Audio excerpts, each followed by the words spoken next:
Good morning. Um, Today is Monday. Welcome back mga pars. So, gising lang natin kasi yung aking bunso nag-decide ng pumasok as CNA just to jumpstart yung kanyang stay dito sa US.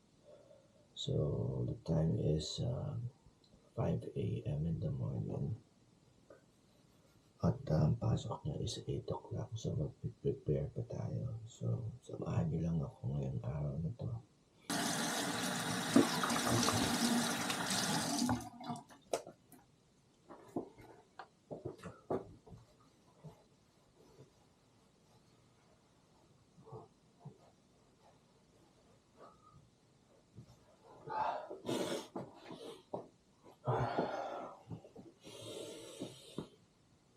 Ay, ganito lang buhay sa Amerika.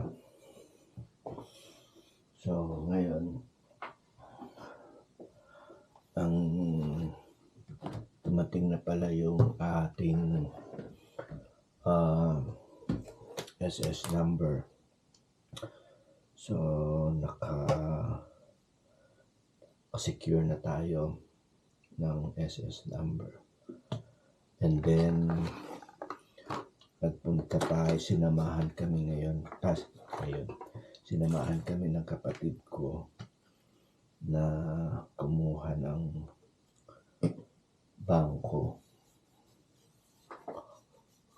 So, dahil isa siyang retired Navy, ang bangko niya kasi is Navy Federal Credit Union. So, yun yung bangko ng mga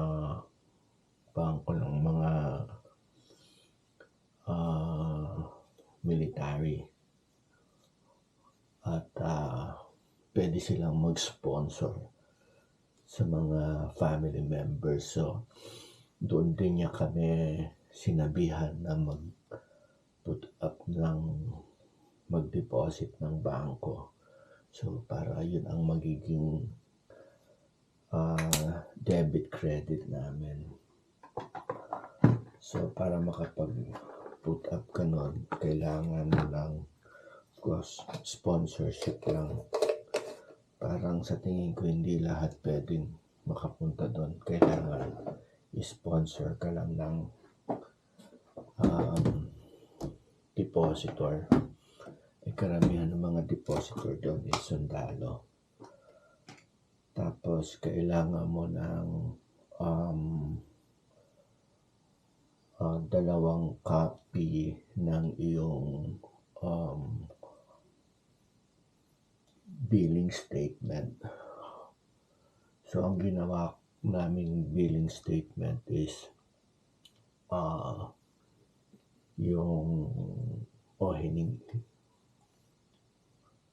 nagpunta kami ng Costco at nagpa-member kami. So, that's $130 yung executive para membership card yun. Membership grocery. Parang SNR sa atin. Parang ganun. So, doon may billing statement din. Ikita yung address doon. Tapos, nabigyan na rin kami banking system. Pagkatapos, meron na rin kaming nakapag-apply na rin para sa DMV. At sa awa ng Diyos, pumasa ako sa written test. 1 take lang. So, parang sa pagkakaalam ko, meron siyang 45 questions. Kailangan yung makakuha ka ng 25 correct answers. At sa aking exam na yun, nagkamali ako ng 3 questions.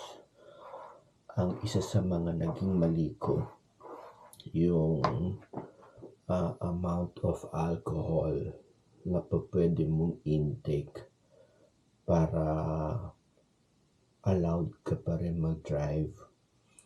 So, ang sagot ko is 0.01 kasi sabi ko, dapat wala kang alcohol sa katawan para allowed ka, no? Mali pala yon. So, ang tamang question doon is 0.08 yung alcohol content sa katawan mo. So, pagbalik ko dito sa bahay, kinuwento ko, sabi ng pamangkin ko na nagde-drive na rin dito, kaya 0.08 ang sagot, hindi 0.01 kasi may mga pagkain na although hindi siya alcohol, meron siyang alcohol level gaya ng mouthwash. Yung mouthwash kasi pag nag-mouthwash ka, tapos nag-drive ka, hindi ka naman uminom, tapos na-breath analyze ka, madidetect meron. So, may alcohol content ang mouthwash. Even daw yung banana, pag kumain ka ng banana, may alcohol content yun. Plus, of course, not only the alcohol or beer, mga ganun ba, liquor, may alcohol, kundi, of course, kapag umiinom ka ng gamot, yung mga Benadryl, drowsy, so nadidetect. So, mali nga naman yung 0.01, so kailangan 0.08 ang allowable alcohol content. Okay. Tapos pa ba? Naging mali ko. Parang sa matandaan. Basta yun lang natatandaan ko yung alcohol content. So, Ken, samahan niyo ako. Naligo na ako kagabi para just maghahatid lang naman. Di naman ako bababa ng sasakyan. So, right now, dahil wala pa kaming license, sinasamahan pa kami ng kapatid ko araw-araw kung saan kami nagpupunta. Dahil retired Navy naman siya, wala naman siyang ginagawa. So, malaki ang utang na loob ko sa kanya kasi dahil siya yung nag-petition sa amin, yung suporta na ibinibigay niya sa amin, impeccable, sobra. Pati yung asawa, at saka yung si Ate Gina, at saka yung mga anak niya, sobrang suporta. In fact, sa kanila kami ngayon nakatira. Hanggat hindi kami nakakapag-jumpstart ng buhay dito sa Amerika, like, hindi pa kami nakapagtrabaho. Okay, sila yung sumusuporta sa amin. So, ngayon pala, nag-apply na rin kami sa trabaho, pero yung trabaho pala rito medyo ang hirap din, no? Sa Pilipinas, government employee ako, no? I've been working in the House of Representatives for 21 years and in various positions. Nag-umpisa ako as legislative staff assistant 3. So, clerk lang yun, nag-umpisa ako. In fact, ang sweldo ko noon is 9,939 pesos. Wala pang 10,000. That was 2001. So, I started March 29, 2001 sa Congress hanggang nag-retire ako ng December 25, 2025. So, dahil na ina-expect ko na itong pagdating, meron akong gut feeling na darating na yung petition. So, nag-retire na ako kasi at that point, 22 years na yung in waiting time. So, yun ang gut feel ko. Kaya nag-retire na ako sa government. So, si wifey naman, dire-diretso pa rin. Doon nga sa huling vlog ko yung reason why na-delay siya. But anyway, Tapos na yun, um, saan na ba ako? So, yun, naghahanap ako ng trabaho.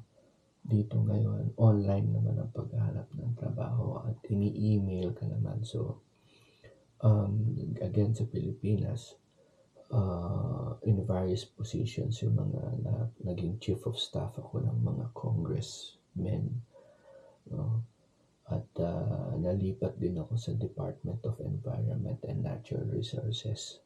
Naging chief of staff ako ng isang undersecretary na humawak nung Boracay Rehabilitation at saka noong Manila Bay Rehabilitation. So, alam ko rin yung mga nangyari nung panahon na yun. So, kasi kami ang lead agency na nagpasara ng Boracay. Anyway, yung position ko doon sa Pilipinas, masasabi siguro natin na medyo prestigious in a sense na siyempre isa sa matataas na branch of government yung napasukan ko. At nakuha ko pa yung medyo pinakamataas na position, which is the chief of staff ng isang house member. Pero dito, while doing yung work ko sa Pilipinas, dahil nga ina-anticipate ko na yung pagpunta rito, nag-train ako ng welding sa TESDA. So may TESDA certification ako ng SMAW, Shielded Metal Arc Welding, at saka GMAW, yung Gas Metal Arc Welding. So nag-seminar ako doon, plus nakapasok ako sa AGNP, Atlantic Gulf and Pacific Company of Manila. Sila yung gumagawa ng liquefied natural gas at nilalagay nila sa mga Russia, sa Caledonia. Anyway, so talagang pinaghandaan ko yung welding so that pagdating ko ngayon dito, yun ang a-applyan ko kasi ang sinasabi nila yun yung isa sa mga magagandang trabaho, mga skilled. So, tingnan natin kung ano mga mangyayari sa atin habang mag-a-apply na tayo ng trabaho rito. One, meron na tayong SS number, nakapagpasado na tayo ng DMV, pero written pa lang sa April 6, magbi-behind the wheels tayo. Tapos may banking system na rin kami. So, NFC, Navy Federal Credit Union. So, ngayon, naghahanap na kami ng trabaho. At pag nakahanap na kami ng trabaho, kaming apat, hanap na kami ng bahay na malilipatan kasi siyempre hindi naman kami permanent dito. Nakikitira lang kami. So, samahan niyo ko mamaya. Mag-off muna tayo. Samahan niyo ako, hatid natin yung anak ko papunta sa school niya kasi nag-aaral na siya ng certified nursing assistant. Okay? See you.